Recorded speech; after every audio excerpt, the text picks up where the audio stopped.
자, 원래는 좀 마음은 뭔가 좀 능동적으로 움직이고 네. 공격적으로 뭔가 움직여 보고 싶은 생각이 굉장히 충만하겠지만 네. 어쨌든 그동안의 어떤 노고에 대한 좀 보상을 거두어 드리면서 안녕하십니까. 예, 안녕하십니까. 청주에서 서륜정사를 운영하고 있는 동재입니다. 네, 잘 부탁드리겠습니다. 감사합니다. 네. 네, 오늘 시간에는 예. 2024년 갑진년 운세인데 예, 예, 저희 1975년생 예, 을묘생 토끼띠 분들의 운세 알아볼 거예요. 예, 을묘생인 네, 분들. 맞습니다. 자, 제가 이제 이 띠별 운세를 말씀을 이제 드리고 나면, 이게 뭐 맞다고 하시는 분도 많고, 아니라고 하시는 분들도 많은데, 사실은 이제 대충 계산만 해봐도 우리가 토끼띠, 전국에 한 400만 명 정도가 있어요. 자, 거기에 또 개별적인 특성은 조금씩 다를 수밖에 없거든요. 네네. 자, 그 중에서도 이제 크게 나누면 또 이 토끼띠도 성향이 이제 5가지로 나누어요. 뭐, 지난 시간에 제가 토끼띠이신 분들의 성향은 어떻습니다.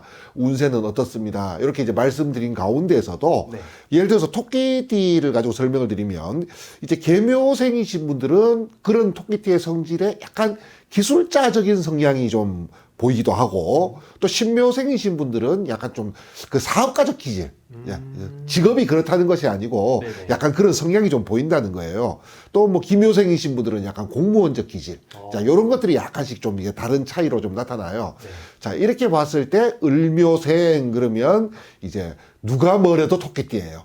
전형적인 토끼띠입니다.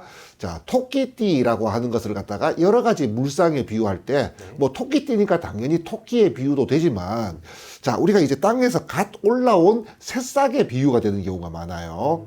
자, 이럴 때 을묘생, 그러면 위에 있는 을목도 새싹이고, 네. 밑에 토끼띠라고 하는 묘목도 새싹이에요. 그러다 보니까 아래 위가 똑같이 새싹. 그러니까 바로 이 토끼띠의 성향이 가장 강하게 두드러진다. 이렇게 얘기해요.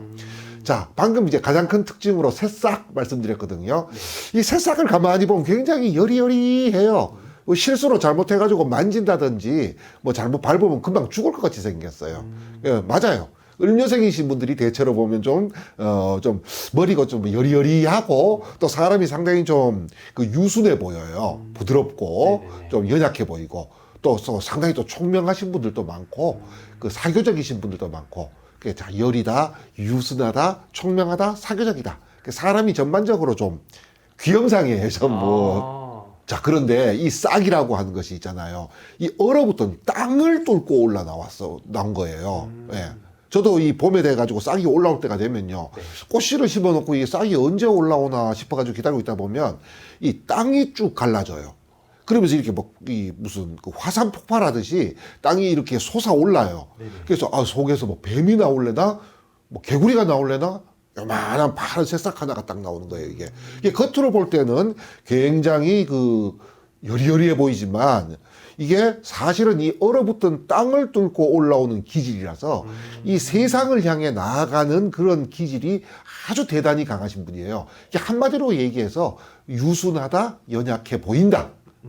총명하고 또 사교성 좋고 뭐 그래서 사람들은 귀염상이지만 이 굉장히 파이팅이 넘치고 굉장히 세상을 향해서 나가려고 하는 기질이 굉장히 강하신 분들이다 이렇게 얘기해요. 네. 자, 그리고 또 자축, 인묘, 진사, 오미 12글자 중에서 이 토끼 묘자가 보면 유일하게 중간에 쪼개져 있어요. 그래서 이제 토끼띠이신 분들 전체가 좀 그렇기는 한데 특히 을묘생이신 분들이 이제 우리가 천파, 묘파라는 말을 써가지고 인생을 살면서 좀 파란이 좀 많다. 그래서 뭐 우리가 소위 말해가지고 재파, 그래서 재물파란, 인파, 사람들 사이에서 파란, 그다음에 뭐 첩파 그래가지고 부부관계에서 파란 해가지고 살면서 좀 파란이 많다 이렇게 이제 말씀들을 많이 하시긴 하지만. 그래도 이 토끼 묘자도 그렇고 토끼띠도 그렇고 이게 토끼 귀를 닮았거든요. 자, 그러다 보니까 무언가를 이 습득력이 좋아요. 그래서 보고 들으면 이것을 반드시 이 자기 것으로 만들어버리는 그래서 또 이런저런 또 능력이 좋으신 분들도 굉장히 많고 또 이제 양문지상 일출지상이다 이렇게 얘기해가지고 이 문이 이렇게 싹 열려있는 모양을 완전히는 아니지만 반쯤 열려있는 모양. 그것도 어디를 향해서? 동쪽을 향해서 문이 열려있다. 자, 아침에 뜨는 해가 있잖아요. 바로 제일 먼저 햇빛이 동쪽 문을 향해서 들어온다. 이렇게 해가지고 글자 그대로 뭔가 밝고 좀 명랑하고 아까도 말씀드렸다시피 사교성도 좋아요. 자, 그러다 보니까 좀 이 인간관계가 너무 넓고 좀 좋다 보니 네네. 거기에서 이런저런 파란이 좀 많이 생긴다. 뭐 좀 이런 말인 것 같기도 해요. 자, 또 하나가 이제 봄의 꽃이다 얘기하거든요. 자, 위에도 을목이니까 봄나무가 밑에 묘목, 봄의 꽃을 보았다. 이렇게 얘기하는 거예요.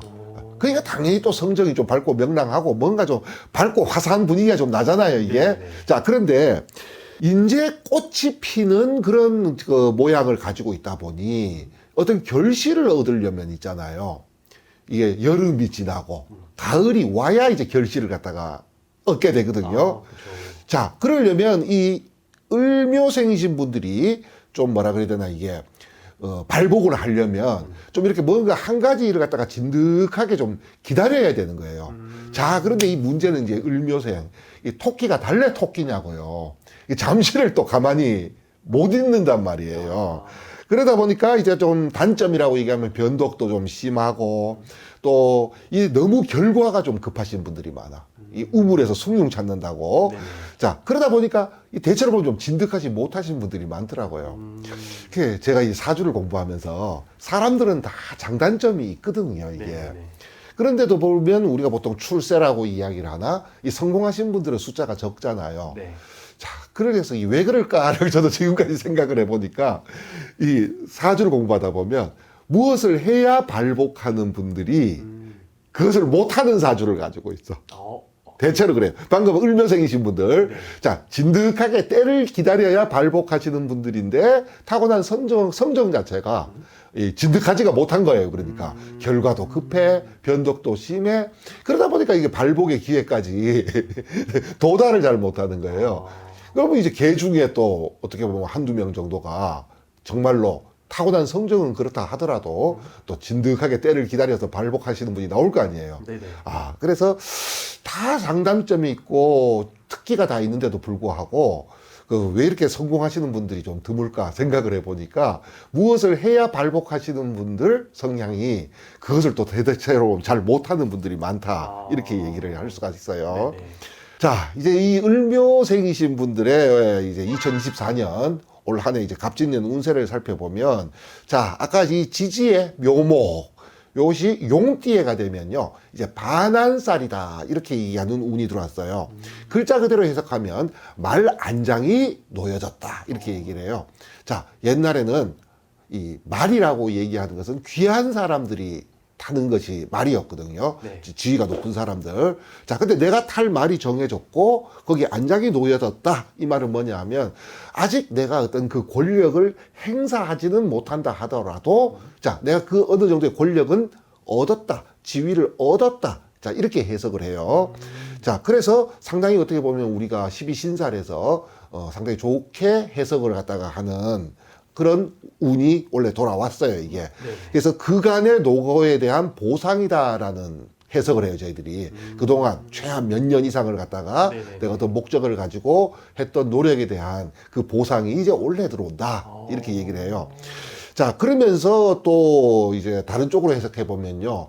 이제 그동안 그렇다면 이제 한 작년까지는 뭐 역경과 고난이 좀 많았다는 뜻도 되거든요, 이게. 네네. 이제 그것이 어느 정도 끝났고 거기에 대한 보상이 들어오는 시점이기도 하지만 자, 본인은 그럼 어떻게 처세를 해야 되느냐? 그러면 어쨌건 편안하다고 말씀을 드렸으니까 이 편안한 위치에서 좀 과거를 돌아보고 반성하고 무엇을 이제 개선해야 될 것인가를 갖다가 고민을 좀 해봐야 되는 시기다. 이렇게 말씀을 드릴 수가 있어요. 자, 이 말은 뭐냐 하면 지금 올해는 있잖아요.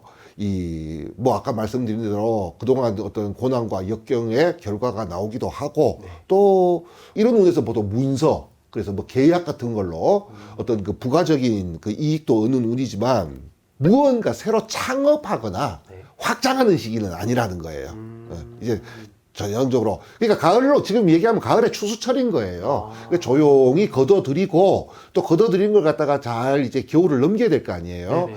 잘 보관해야 되는 시기지 이 시기에 어디 가가지고 뭐 모내기를 한다든지 싹을 심는다든지 이런 시기는 지금 올해가 아니다 이렇게 이제 말씀드릴 수가 있어요. 네네네. 자, 그런데 조금 걱정되는 부분이 하나 있어요. 을묘생이신 분들이 원래가 좀 겉으로 보기에는 굉장히 유순하고 밝고 명랑하고 총명해 보이고 하지만 굉장히 파이팅이 넘치시는 분들이라 그랬잖아요. 네네. 자, 그런데 원래 또 이 어떤 강한 어떤 승부욕이라든가 어떤 뭐 경쟁심 좀 그 약간 충동적인 어떤 성향이 굉장히 강해져요, 이게. 자, 그러다 보니까 아까 말씀드린 것처럼 분명히 원래 보상은 들어오지만 또 본인의 어떤 처세로 얘기하면 조용히 수성을 해야 되는 시기인데 본래 타고난 기질도 굉장히 파이팅 넘치시는 분들이 또 원래 이제 강한 어떤 승부욕이라든지 어떤 도전, 충동. 자, 이런 게 들어오다 보니까 조금 걱정되는 부분도 좀 있는 거예요. 그리고 또 하나가 이제 뭐냐 하면 남녀 공통적으로 해당되기도 하겠지만, 네. 특히 이제 남성분들, 이런 운에서는요, 이 자칫 충동적으로, 좀 적절하지 못한 어떤 이성 관계로 있잖아요. 네네. 그 여성 문제를 좀 일으킬 수가 있다. 아. 이런 것들은 좀 조심하셔야 된다. 이렇게 얘기해요. 네네. 자, 한마디로 말씀드려가지고, 자, 원래는 좀 마음은 뭔가 좀 능동적으로 움직이고, 네. 공격적으로 뭔가 움직여 보고 싶은 생각이 굉장히 충만하겠지만, 네. 어쨌든 그동안의 어떤 노고에 대한 좀 보상을 거두어 드리면서 또 이걸 갖다가 좀 잘 어떻게 보면 좀 지킨다, 수성한다, 이런 마음으로 올 한 해를 사시면 있잖아요. 굉장히 그 뭐라 그래야 되나, 풍요로운 그런 한 해가 될 것으로 예상이 됩니다. 알겠습니다. 오늘 이렇게 75년생 토끼띠 예. 분들 알아봤고 예. 추가적으로 궁금하시거나 더 자세히 물어보고 싶은 분들은 상담 통해서 만나보시면 좋을 것 같습니다. 예. 네, 오늘 말씀도 정말 감사드립니다. 감사합니다.